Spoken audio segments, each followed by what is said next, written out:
Okay, this is our video on polar area, and we've already done some of it in class, so this is starting with example 2. So we'll do a few of these examples for how we would find the area of some various things.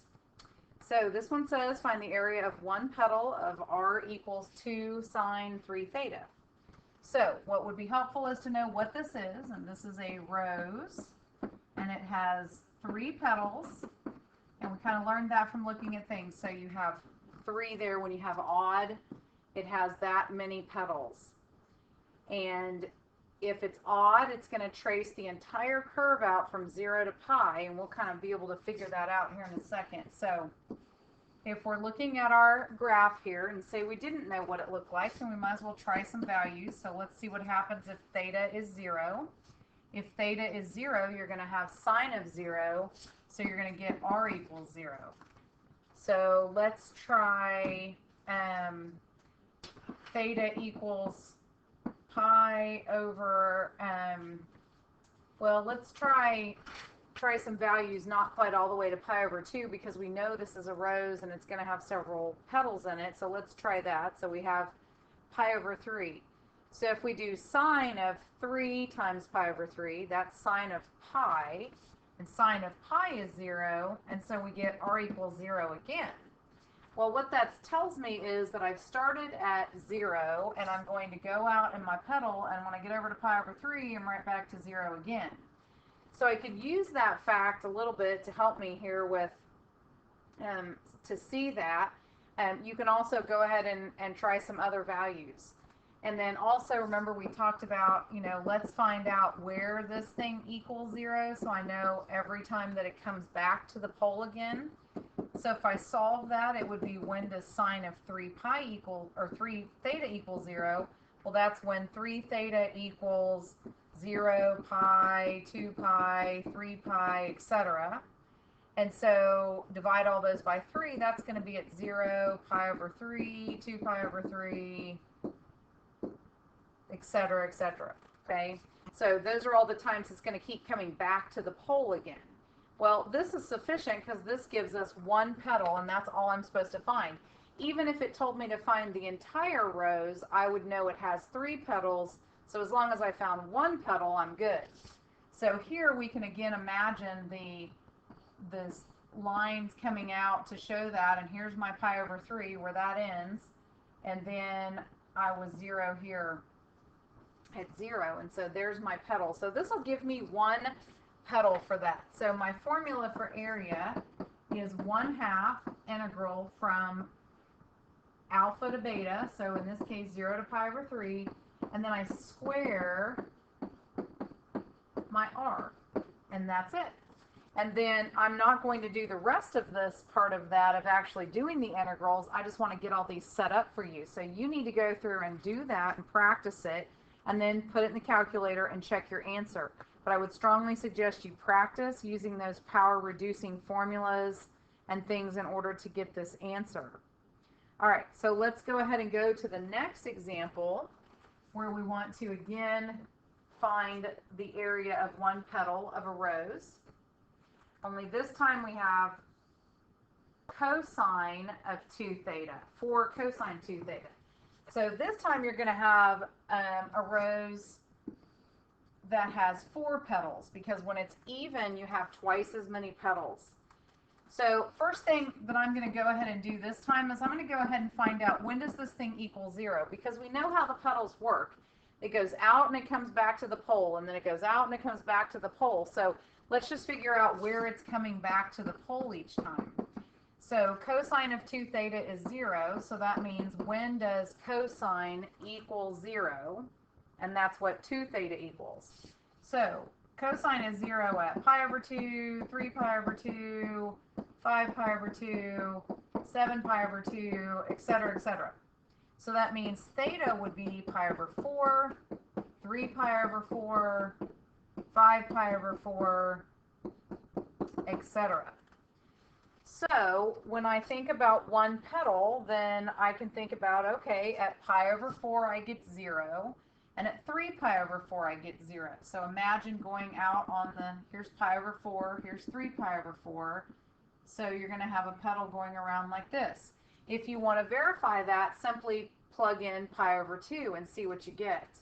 And if you were to do pi over 2, which would be right here, to figure out what happens at pi over 2, you would have 4 cosine of 2 times pi over 2. So that's cosine of pi, which is -1. If you did pi over 2, which would be -4, actually that's going to be the one on the other side if we're at pi over 2. But so we're going to end up with, because that'd give us -4, so that means that's the one that's down here, because that's actually the one traced second. And then you're going to have them here and here, because when you do the even ones, they're going to be symmetric like that. So, but we're okay with pi over 4 to 3 pi over 4 will give us one of those petals. And we could also do -pi over 4 to pi over 4, various ways that we can get at this answer. So again, same thing's true. It's 1/2 the integral from the 2 alpha to beta, the two parts that put this together, and then take your r and square it, d theta. And then again, practice doing that integral by hand, but maybe it's a calculator problem and you can just do it that way. Now, another way we could think about this one is we could have realized, okay, let's do cosine of 0. So let's say we're at 0. So we have 4 cosine 2 times 0. So that's going to be cosine of 0, which cosine of 0 is 1. So 1 times 4 is 4. So here we would be right there. And then we know at pi over 4, we're back to 0 again. So actually that would just be the top of this one petal. So we also could have found integrated from 0 to pi over 4 and then doubled it, and that would be one petal. You could also, if they told you to find the area of the entire rose curve, I could just find this half of one petal and multiply it by 8. So the key on the rose curves is really just figure out what you have for that. Now, let's go ahead and go to example 5. We're going to skip example 4, and let's look at example 5. And here's where we have where we are connecting, and we want to find the area inside one curve and outside another curve. So here for this example, let's get a drawing here so we kind of know what we're looking at. So let's start with 3 sine theta, and I'll draw that one in red. So 3 sine theta. Well, we know that that's a circle, and because it's sine, that means that it is around the y-axis, that it's symmetric. And so we have this. Oh, not very good drawing. There we go. We have this circle. And then we have 2 minus sine theta. Well, that's going to be one of our limosome cardioids, dimpled ones, and so on. And that one's going to end up being kind of a dimpled one. So let's draw that in green. So to get a perspective of that, let's just go ahead and plot some points here to see what we get. So if we go to 0, so that's for this graph here, we get r equals 2 minus sine of 0, which is 0, so we get r equals 2. So we can put a point there. If we go with pi over 2, so we would get 2 minus sine of pi over 2. Sine of pi over 2 is 1, so we get 1. And then if we do r equals pi, theta equals pi, we get 2 minus sine of pi. Sine of pi is again 0, so we get 2. So we get something like this. It really doesn't matter too much about the shape, just because all I care about is the part that intersects my other graph there. So that's sufficient.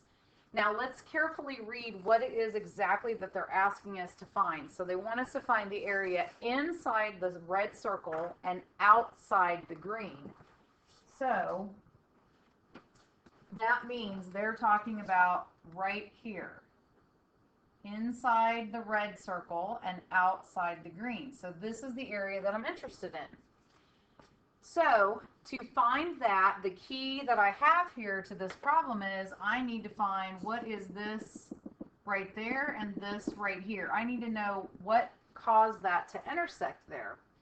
Well, it's just like you would find for any intersection. Where are they the same? So when does 3 sine theta equal 2 minus sine theta? Well, that would be if I add sine theta to both sides, I get 4 sine theta equals 2, or sine theta equals a half.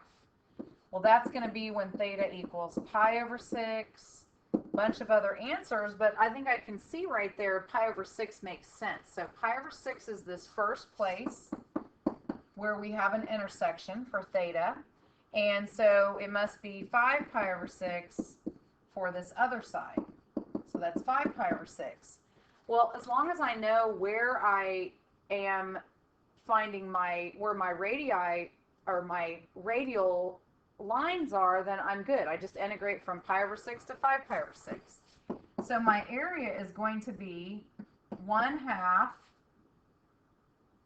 of the integral from pi over 6 to 5 pi over 6.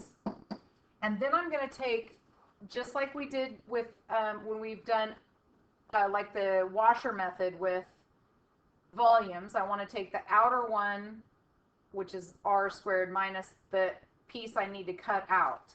So I need to take the circle, which is 3 sine theta squared, minus the other graph, which I've drawn in green, squared.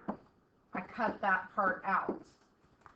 And I do it from 5 pi over 6, or from pi over 6 to 5 pi over 6. And then again, either integrate that and practice it, or this could be a calculator problem. It's up to you, personal responsibility, to go ahead and practice some of these to find out if you know how to do those integrals. But if I do it on the calculator, I find out I get an answer of about 5.196, so you might practice that.